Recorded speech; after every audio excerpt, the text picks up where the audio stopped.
அலைக்கும் வரஹ்மத்துல்லாஹி வபரகாத்துஹு.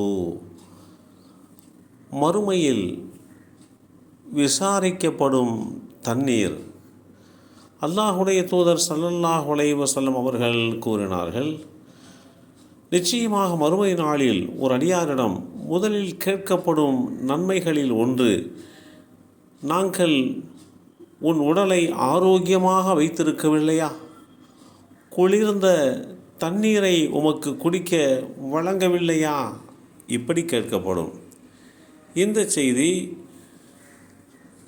திருமிதி என்ற நூலிலே 3358 என்ற எண்ணிலும், இப்னு ஹிப்பான் என்ற நூலிலே 7364 என்ற எண்ணிலும் பதிவு செய்யப்பட்டிருக்கிறது.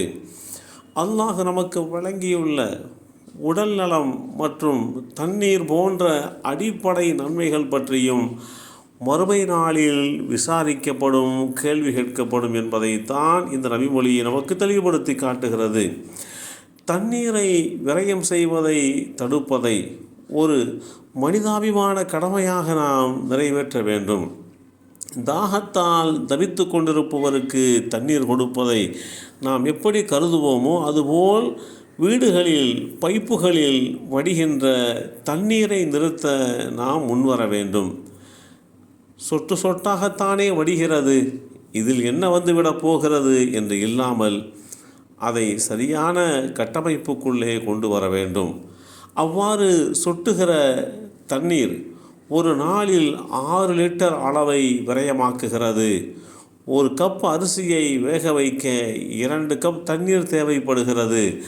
ஆனால் அந்த பாத்திரத்தை கழுவ 4 அல்லது 5 லிட்டர் தண்ணீரை நாம் பயன்படுத்தி வருகிறோம்.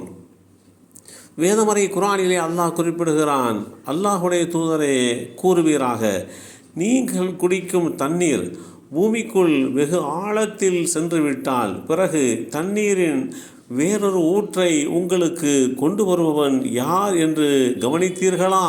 அல் குர்ஆன் அத்தியாயம் 67 சூரத்துல் முல்க் வசனம் 30 தெளிவுபடுத்தப்பட்டிருக்கிறது. பிறருக்கு கிடைக்க வேண்டிய தண்ணீரை தடுத்து வைக்கக்கூடாது என்று பொதுவாக சொல்லப்பட்டாலும் அல்லாஹுடைய தூதர் ஸல்லல்லாஹு அலைஹி வஸல்லம் அவர்கள் மிக தெளிவாக உபதேசித்திருக்கிறார்கள். தன்னுடைய தேவைக்கு போக மேல்மிச்சமாக இருக்கக்கூடிய தண்ணீர் பிறருக்கு கிடைப்பதை ஒருபோதும் நீங்கள் தடுக்காதீர்கள். தண்ணீர் சர்வதேச சமுதாயத்தினுடைய சொத்தாக பாவிக்கப்பட வேண்டும். அது அனைவருக்கும் கிடைக்கப்பெற வேண்டும். விற்பனை செய்ய மாத்திரம் அது அனுமதிக்கப்பட்டது என்கின்ற ரீதியிலே பார்க்காமல் அது இலகுவான முறையிலே, இலவசமான முறையிலே கிடைப்பதற்குண்டான வழிவகைகளை செய்வதற்கு நாம் நம்மை ஆட்படுத்தி கொள்ள வேண்டும். தண்ணீரை பெற்றுக்கொள்வது மனித சமூகத்தினுடைய உரிமை. தண்ணீர் விவகாரத்திலே பெண்களின் பங்கும் குறிப்பிடத்தக்க வகையிலே அமையப்பட்டிருக்கிறது. அவர்களுக்குத்தான் தண்ணீரை சேகரிப்பதனுடைய சிரமம் தெரியும். காலங்காலமாக கிணறுகளிலிருந்தும் குளங்களிலிருந்தும் தண்ணீரை எடுத்து கொண்டு வருவது பெண்களுடைய முக்கிய பணியாக இருந்து வருகிறது. அவர்களுக்கு தண்ணீரை பாதுகாப்பதில் முக்கிய பங்கு இருக்கிறது என்பதை ஐக்கிய நாடுகளுடைய சபைகளே தெளிவுபடுத்தி காட்டுகிறது.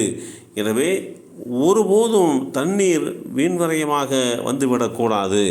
அந்த தண்ணீர் நமக்கு எந்த அளவுக்கு நிரப்பமாக கிடைத்திருக்கிறதோ அது குறித்து உண்டான கேள்வி கணக்கு நாளை மறுமை நாளிலே ஒவ்வொரு இஸ்லாமியருக்கும் உண்டு என்பதை குர்ஆனும் அல்லாஹுடைய தூதரும் நமக்கு தெளிவுபடுத்தியிருக்கிறார்கள். அந்த அடிப்படையிலே நமக்கு கிடைக்கப்பெற்ற அந்த தண்ணீரை பாக்கியமாக நாம் கருத வேண்டும். எந்த வகையிலேயுமே அது வீணடிக்கப்பட்டு விடக்கூடாது, வீணாகிவிடக்கூடாது. ஏதாவது ஒரு வகையிலே பிறருக்கு பயன்படுகின்ற வகையிலே அந்த தண்ணீருடைய நிலை அமையப்பெற வேண்டும். அதுதான் காலத்திலே தண்ணீர் பற்றாக்குறையை தீர்ப்பதற்குண்டான சரியான பகரமாக அமையும். எல்லாம் வல்ல அல்லாஹு தாலா தண்ணீர் விஷயத்திலே நீதமாக நடக்கக்கூடிய நல்லோர்களாக நம்மையும் நம் சந்ததிகளையும் ஆக்கி வைப்பானாக. அஸ்ஸலாமு அலைக்கும் வரஹ்மத்துல்லாஹி வபரகாத்துஹு.